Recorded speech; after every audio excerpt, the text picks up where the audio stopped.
में हम लोग पढ़ेंगे इलेक्ट्रो रिफाइनिंग।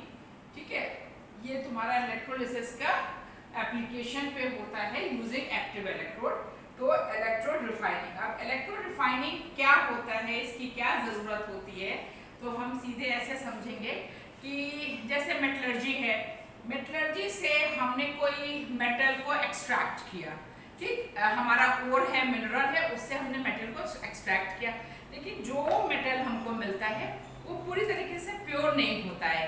लेकिन ये जो वायर वगैरह बनाने के लिए यूज़ किया जाता है या और भी बहुत से पर्पस के लिए यूज़ किया जाता है, तो हमको 100% प्योर मेटल चाहिए होता है। तो 100% प्योर मेटल को करने के लिए हम इलेक्ट्रोलिसिस करते हैं इम्प्योर मेटल की, और उस प्रोसेस को हम कहते हैं इलेक्ट्रो रिफाइनिंग। ठीक है, अब इलेक्ट्रो रिफाइनिंग के लिए हमने क्या किया, एक हमने ये इलेक्ट्रोलिटिक सेल लिया। ठीक है, अब ये सेल में हमारा क्या होगा, एक कैथोड होगा और एक हमारा एनोड होगा, एक कैथोड और एक एनोड होगा, और इसके अंदर क्या होगा, इलेक्ट्रोलाइट रखा हुआ होगा। ठीक, अब इसमें क्या करते हैं, दो इलेक्ट्रोड्स को हम उससे वायर से डीसी से कनेक्शन से जोड़ते हैं, मतलब बैटरी से जोड़ते हैं। तो इसको मान लो इस टर्मिनल को हमने बैटरी के उससे जोड़ दिया, किससे जोड़ दिया हमने, पॉजिटिव टर्मिनल से इसको लगा दिया, और इसको मान लो हमने किससे, नेगेटिव टर्मिनल से लगा दिया। तो जब हमने इसको नेगेटिव टर्मिनल से लगाया, इसका मतलब ये हमारा क्या हो गया, कैथोड हो गया। ये क्या बन गया, हमारा कैथोड बन गया, और ये क्या बन गया, मेरा एनोड बन गया। ठीक, अब हम लोग इतना पढ़ चुके हैं कि कैथोड पे कैटायन मूव्स करेंगे और एनोड पर एनायन मूव्स करेंगे। अब इलेक्ट्रो रिफाइनिंग में जो इम्प्योर मेटल है, अब हम लोग इसको पढ़ चुके हैं कि एक्टिव इलेक्ट्रोड यूज कर रहे हैं, तो जो इम्प्योर मेटल है, इम्प्योर मेटल को हम एनोड बनाएंगे। ये एनोड बना किसका, इम्प्योर मेटल।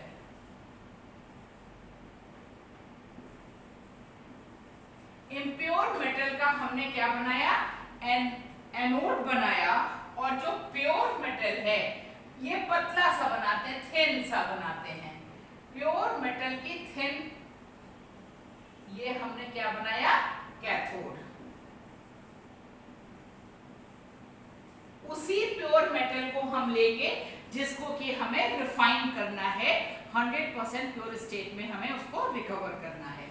और अब ये क्या पड़ा हुआ है, यहाँ पर हमको ये पता है इलेक्ट्रोलाइट पड़ा हुआ है, और हम जानते हैं कि इलेक्ट्रोलाइट में वो आयन जरूर से प्रेजेंट होना चाहिए जिसको हमें रिफाइन करना है। ठीक, ये तो एक सिंपल सी प्रोसेस हो गई, जिसमें हो गया, अगर तुमसे क्वेश्चन पूछा जाता है कि इलेक्ट्रो रिफाइनिंग हमको किसी मेटल की करनी है, तो इम्प्योर मेटल का हम क्या बनाएंगे, इम्प्योर मेटल का हम एनोड बनाएंगे, प्योर मेटल का हम कैथोड बनाएंगे, और इसको नेगेटिव टर्मिनल से जोड़ेंगे, और इलेक्ट्रोलाइट में उस आयंस का एक आयंस प्रेजेंट होना कंपलसरी है। फॉर एग्जांपल हम लेते हैं कि कॉपर की हम इलेक्ट्रो रिफाइनिंग कर रहे हैं। ठीक है, कॉपर की इलेक्ट्रो रिफाइनिंग करने पर हमने इम्प्योर मेटल किसका लिया, कॉपर का इम्प्योर मेटल लिया। यहाँ पर थिन शीट, हमने प्योर कॉपर की थिन शीट ले ली, और इसके अंदर जो हमने सोल्यूशन लिया वो कौन सा ले लिया, कॉपर सल्फेट ले लिया। क्या लिया, कॉपर सल्फेट लिया। अब ये इलेक्ट्रोलिसिस होने पर ये अपने आयंस में ब्रेक होगा, और ये बनेगा Cu+2 प्लस SO4-2। तो ये इलेक्ट्रोलाइट में Cu+2 SO4-2, ये H+OH- ये सब आयंस उसके अंदर प्रेजेंट हैं। ठीक, जब हमने इलेक्ट्रोलिसिस कराई तो क्या हुआ कि ये जो कॉपर आयन है, क्योंकि ये एक्टिव इलेक्ट्रोड की प्रोसेस है, तो कॉपर आयन सॉल्यूशन से निकलकर यहाँ पर जाके ये डिपॉजिट हो गया। जैसे ही ये इसके अंदर डिपॉजिट हुआ जाके एनोड से कॉपर, क्योंकि यहाँ पर ये इम्प्योर मेटल कॉपर है, यहाँ पर कॉपर मेटल के मैक्सिमम कॉपर मेटल है, थोड़ा बहुत उसके साथ इम्प्योरिटीज है। तो ये जो कॉपर मेटल है वो कॉपर मेटल जाके कहाँ, इसमें से सोल्यूशन पे आ गया, और ये जैसे सोल्यूशन पे आया ये फिर यहाँ पर जाके हुआ, फिर जैसे ये हुआ फिर इसमें से सोल्यूशन पे आया, ये यहाँ गया, फिर ये सोल्यूशन में आया, सोल्यूशन से यहाँ गया। इस तरीके से इसमें से कॉपर जो मेटल है वो प्योर में जाके डिपॉजिट होता जाता है, और ये तुम्हारा जो प्योर मेटल है जो कि कैथोड है जिसपे, वो यहाँ पर मास में इंक्रीज हो जाता है, ये मास में डिमिनिश हो जाता है, ये मास इसका कम होता जाता है, हमको यहाँ पर 100% प्योर मेटल मिल जाता है। अब क्या होता है कि इसके अंदर एनोड के अंदर हमें, चूंकि ये इम्प्योर है तो बहुत सारी इम्प्योरिटीज प्रेजेंट होंगी, तो अगर इसके अंदर सॉल्युबल इम्प्योरिटीज हैं वो तो इसके अंदर डिसॉल्व हो जाएंगी, और जो इनसॉल्युबल इम्प्योरिटीज हैं वो क्या होगा सॉल्यूशंस में, ये यहाँ पर एनोड के नीचे ऐसे, यहाँ पर एनोड के नीचे क्या होती हैं, वो डिपॉजिट होती हैं, जिसको कि हम एनोड मड कहते हैं, जिसको क्या कहते हैं, एनोड मड कहते हैं। इससे बहुत सिंपल सा क्वेश्चन पूछा जाता है कि इलेक्ट्रो रिफाइनिंग में इम्प्योर मेटल का कहाँ रखेंगे, एनोड पर, प्योर मेटल को कहाँ रखेंगे, कैथोड के ऊपर, इलेक्ट्रोलाइट क्या यूज करेंगे, उसके अंदर सोल्यूशन होना चाहिए, और क्या प्रोसेस होगा, डीसी करंट को हम यूज करेंगे। कौन सा करंट यूज करेंगे, डीसी करंट यूज करेंगे for a prolong time, for, इसमें तो खैर इलेक्ट्रोप्लेटिंग नहीं है, बस हम डीसी करंट को इसमें यूज करेंगे, ये यहाँ पर डिपॉजिट होता जाएगा और हमारे को प्योर मेटल मिल जाएगा। अब दूसरा इस पर रिएक्शन पूछी जाएगी, reaction at cathode,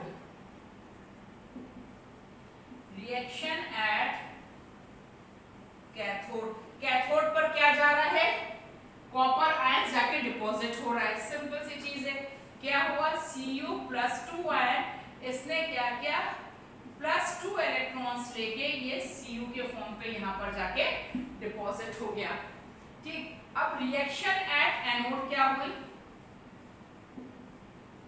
reaction at anode, anode पर ये क्या हो रहा है, एक्टिव इलेक्ट्रोड हो रहा है, तो कोई भी चीज जाके उसके ऊपर डिपॉजिट नहीं होगी, होगा क्या, एनोड पर क्या रिएक्शंस होगी, ये जो कॉपर है, ये इसमें से कॉपर निकल के सोल्यूशन में आएगा, -2 इलेक्ट्रॉन्स लेके इसने Cu+2 बनाया और ये जाके डिपॉजिट, तो रिएक्शन एट एनोड ये होगी, रिएक्शन एट कैथोड ये होगी, और इस तरीके से इसके अंदर ये कंपाउंड हमारा बन जाएगा। ठीक, ये तो तुम्हारे इलेक्ट्रो रिफाइनिंग हो गई। इसके बाद इस चैप्टर में जो पूछे जाते हैं, जो कि तुमको लर्न ही करना है, एलॉय के बारे में पूछा जाएगा कि एलॉय क्या होते हैं, एलॉय से कैसे क्वेश्चन पूछे जाते हैं, या इसके कैसे क्वेश्चंस होते हैं, उनको हमें कैसे लिखना है, क्या सॉल्व करना है, ये सब डिटेल में हमारे ऐप पे जो इसमें लिंक नीचे होगी उस पे जाके आप क्लिक करेंगे तो वो सारी चीजें आपको फ्री में मिलेगी।